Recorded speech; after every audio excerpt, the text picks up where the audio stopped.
On se retrouve aujourd'hui au laboratoire et en blouse pour réaliser ensemble une manipulation TP type ECE, évaluation des compétences expérimentales ultra classique en immunologie. Il s'agit bien sûr du TP Ouchterlony, du nom du scientifique qui l'a mis au point.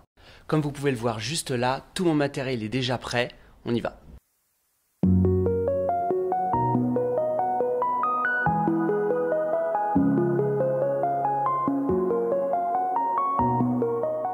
Sur ma paillasse m'attendent le matériel, la fiche TP, la fiche avec les consignes et bien sûr la fiche réponse. On va détailler tout ça maintenant. On va travailler ensemble sur le TP qui s'intitule « Erreur de stagiaire ». Mise en situation et recherche à mener. Dans les laboratoires produisant des anticorps pour la recherche, la spécificité des anticorps doit être contrôlée avant la commercialisation. Les lapins reçoivent par injection un antigène. Après quelques temps, des anticorps sont isolés du sérum, le liquide sanguin débarrassé de ces cellules qui contient les anticorps. On place les anticorps dans un flacon et on l'étiquette. Exemple, anticorps anti-insuline bovine. Le stagiaire a oublié de placer une étiquette sur le flacon. On cherche à déterminer la nature des anticorps se trouvant dans le flacon sans appellation. On a ensuite une ressource qui nous réexplique via un schéma et un document texte le principe de la méthode d'Ouchterlony. On a aussi à disposition une fiche matériel et protocole d'utilisation du matériel. Après ce petit instant de lecture et de découverte du sujet, on va maintenant s'y mettre très sérieusement. Alors, je vous rappelle que dans l'étape A, qui s'intitule « Proposer une stratégie et mettre en œuvre un protocole pour résoudre une situation problème », vous allez devoir proposer une stratégie de résolution, présenter et argumenter la stratégie à l'oral auprès du correcteur, préciser le matériel dont on aurait besoin et bien sûr mettre en œuvre le protocole. Vous disposez de 40 minutes pour faire tout ça. La partie présentation des résultats et réponse aux problèmes, vous traiterez ça dans les 20 minutes qui restent. Donc on va se concentrer ensemble sur la proposition de la stratégie de résolution. Elle doit être présentée à l'oral au correcteur et comporte 3 points. Qu'est-ce que je fais? Comment je le fais? Et à quoi je m'attends? Ici, on a donc un TP classique, Ouchterlony. Donc, pour répondre au problème, c'est-à-dire pour connaître la nature des anticorps qui se trouvent dans le flacon sans étiquette, je propose de réaliser un test d'Ouchterlony. Comment je le fais? Au centre de ma boîte de gélose, je vais percer un puits dans lequel je vais mettre l'anticorps. Celui-ci va diffuser tout autour à l'intérieur du gel. Et autour de ce puits, je vais en creuser d'autres dans lesquels je vais mettre différents antigènes que l'on souhaite tester. Le sujet, au niveau de la fiche matérielle, me propose qu'on testera 3 échantillons, l'insuline humaine, l'hémoglobine et la caséine. Mais n'oubliez pas que vous devez aussi préciser le matériel dont vous aurez besoin. Ici, le sujet ne parle pas du tout d'un témoin, donc je vais proposer de rajouter un puits supplémentaire autour de celui de l'anticorps comportant simplement de l'eau distillée. Il fera office tout simplement d'un témoin négatif, on est sûr que celui-ci ne fonctionnera pas. Et bien maintenant, à quel résultat on s'attend? Et bien tout simplement, si l'anticorps se trouve être de l'insuline humaine, eh bien il y aura un arc de précipitation entre le puits contenant l'anticorps et le puits comprenant l'insuline humaine. S'il s'agit de la caséine, ce sera la même chose, et s'il s'agit enfin de l'hémoglobine, on obtiendra une nouvelle fois un arc de précipitation entre ces deux puits. Si le TP a bien fonctionné, on ne devrait pas obtenir d'arc de précipitation au niveau du puits comportant l'eau. Une fois que toute la stratégie a été expliquée à l'examinateur, on peut passer à la manipulation.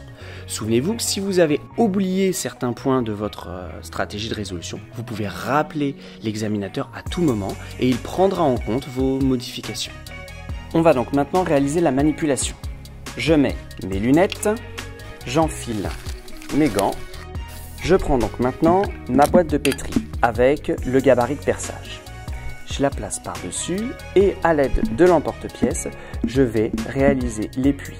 Celui du centre contiendra l'anticorps et tout autour un antigène, un second antigène, un troisième et ici l'eau qui nous servira de témoin négatif. Donc vous voyez ici que l'emporte-pièce n'a pas vraiment joué son rôle.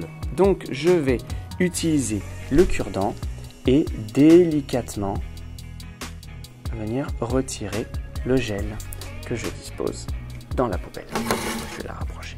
Voilà, alors c'est un travail assez minutieux. L'objectif est d'enlever le maximum de gel. Alors parfois on a de la chance, ça vient d'un coup. D'autres fois, il faut recreuser encore un petit peu, comme ici. Bon, vous avez compris, je vous le passe en accéléré.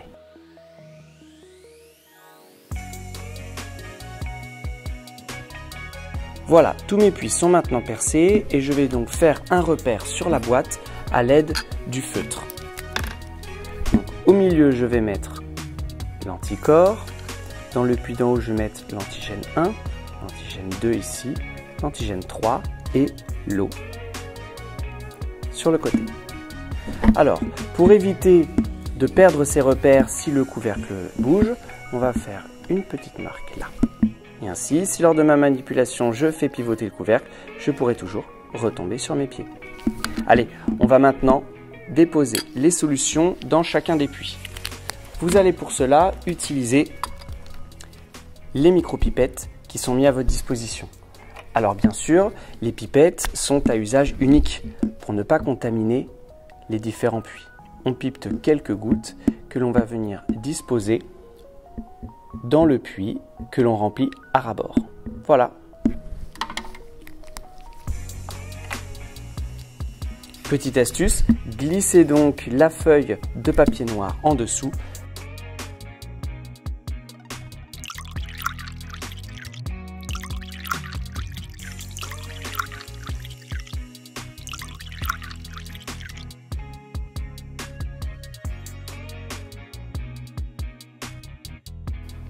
Voilà, j'ai terminé de mettre en œuvre le protocole. Il ne me reste plus qu'à attendre entre 20 et 40 minutes que les résultats se révèlent.